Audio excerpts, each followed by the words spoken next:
welcome back to my channel Full of Lit, and today I'm going to be doing the thank you next book tag. So there are two tags going around booktube at the moment entitled the thank you next book tag. I will link both of them in the description below, but I'll be doing the tag created by Catherine over at xCatherineReads. And without further ado, let's get started on the tag. Question number 1 is share a book that was not a match for you. So for this question, I'm going to have to pick Throne of Glass by Sarah J. Maas.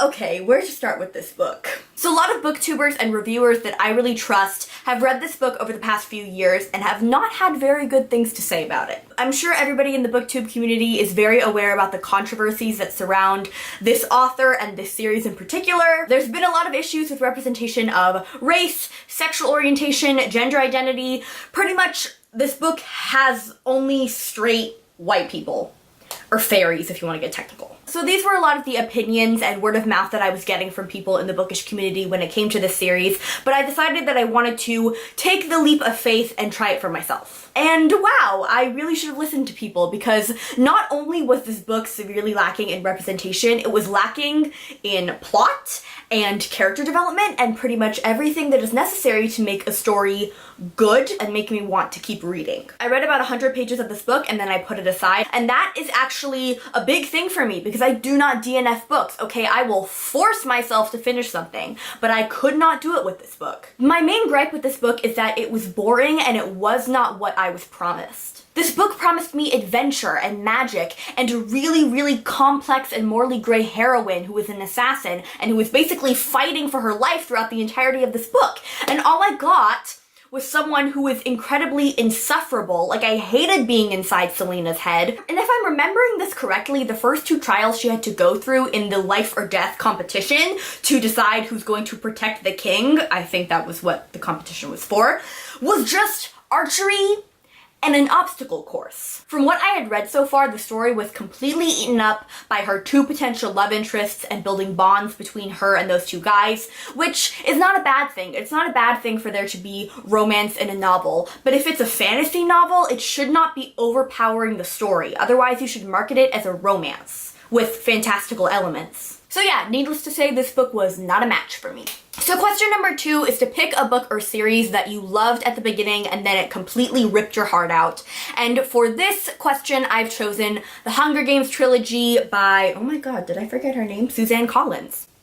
I just realized I'm actually holding Mockingjay, and that is because it was this final book that made me kind of not really like the series any longer. I'm not even gonna lie to you guys, I did not finish this book in its entirety. I probably will never do that. I looked up spoilers on Wikipedia when I read it for the first time, and I got really pissed, and I decided I didn't want to go through that kind of physical pain, so I stopped reading. The first Hunger Games book was a very interesting introduction into the world. There was a lot of action, you got to know the characters, and it was this kind of taste of what was to come. And then Catching Fire is, to this day, probably one of my favorite YA books of all time. It is just so good. And then this book came along and I was severely disappointed, not just with the deaths in the book that really hurt me, but just with the pacing and the characterization. I was not a fan. Okay, so now we're getting into the best part of the song, which has inspired many a glorious meme. The next question is pick a book or series that taught you love,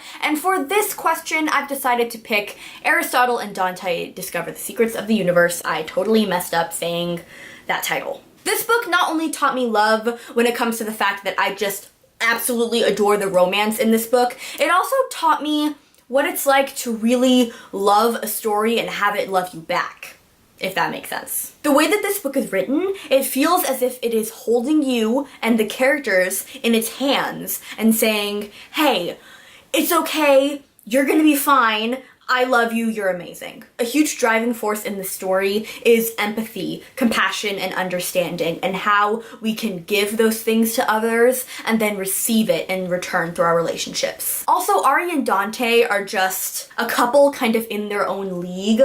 They're both so soft and so soft for each other. I love it. Next, you have to pick a book that taught you patience, and I knew exactly what I was going to pick for this question. It is The Cruel Prince by Holly Black. I've mentioned this before in my channel, but I started reading this book almost a year ago. I picked it up the second that it came out, and then I put it down, and I waited, and I waited, and I just left it sitting there, and I did not go back to it once. And I honestly can't even tell you why that happened. It wasn't like I wasn't enjoying the book. In fact, I was loving it. I only had 100 pages left. The action was ramping up. The political intrigue was hitting its fever pitch. And then I just stopped, and I regret that decision. Honestly, I feel like it's this book and Holly Black and also my friend Chandler, hey, what's up, babe, how you doing, who have been very patient with me while I just sit on my butt and continue to procrastinate and not read this book. So next you have to pick a book that taught you pain, and I have no idea how to talk about this without major spoilers, but I'm going to try.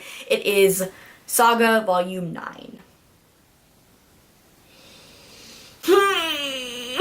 So I talk about the Saga comics a fair amount. Honestly, I should really talk about them more considering how much I love them and how amazing they are. And this volume, the latest volume, is particularly painful because it ended on the most ridiculous, insulting, heartbreaking cliffhanger that I've ever read in my entire life. And to add insult to injury, the artist and the author have said that they are going on an indefinite hiatus after this book of possibly a year or more. And yeah, so I basically just have to sit here with this ending, not knowing what's gonna happen, and it hurts. I really wish that I could talk more in depth about this. In fact, I think I might just do a guide to the Saga comics so I can talk about how much I love this series and how much this particular volume offended me. Oh boy, did it teach me pain. The final prompt is to share a book that you are thankful for, and for this one, I've chosen The Wrath and the Dawn by Renee Ahdieh. Ever since I read this book 2 years ago, I have not shut up about it. Every time that somebody wants a recommendation for fantasy, for romance, for a diverse retelling, I always recommend this book because it is just that good and I love it that much. This book is a diverse retelling of 1001 Nights. It follows Shahrazad, who is a young teenager, and in the kingdom that she lives in, the prince or king, he's called the Caliph, he chooses a wife every single night, and then by the morning he has killed her. And Shahrazad, or Shazi, as she's called in the novel, her best friend was one of these wives that was killed, and so she decides to sacrifice herself and volunteer to become his wife for the night, and she decides that she's gonna kill him. Things, of course, do not go according to plan, and they end up falling in love, and there's a ton of other magical, fantastical, crazy plot twist stuff that happens, and it is wonderful and beautifully written. The prose in this book, the way that Renee Ahdieh writes, is otherworldly, to be honest with you. You are completely immersed in the story while she is telling it. The reason I am so thankful for this book and to Renee Ahdieh for writing it is because I have never seen the Persian culture, my culture, represented in such an authentic, beautiful, and respectful way. If you guys enjoy fantasy retellings, if you enjoy enemies to lovers, if you enjoy really beautiful and delicious descriptions of food, you should definitely check this book out. So that's it for me today, guys. I hope you enjoyed this video. If you did, like, subscribe, comment down below. Let me know if you've read any of these books and if you agree with any of my opinions, or even if you don't agree, let me know about that too. All of my social media links are in the description below, so check those out if you would like, and I'll see you guys next time. Bye!